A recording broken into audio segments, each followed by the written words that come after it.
nuk janë këtu për t'i zëvendësuar njerëzit, por për t'i ndihmuar ata. ሰላም ከመይ ኢልኩም ዝኸበርኩም ተዓዘብቲ ኣብ ደቡባዊ ምብራቃዊ ኤሮፓ ትርከብ ኣልባንያ ኣብ ዓለምና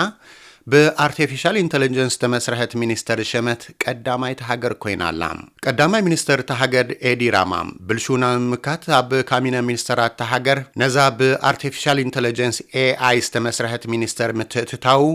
ነህዝብን ፖለቲከኛታትን ተሃገር አካታይ ኮይኑሎም እታ በሃገራዊ ወኪል ማህበር ሀበሬታ አልባንያ ተመስረሐት ውጽኢት ኤአይ ሚኒስተር ፋይናንስ ዴላ ዝብል ስም ተዋሂቡዋሎ ትርጉሙኻ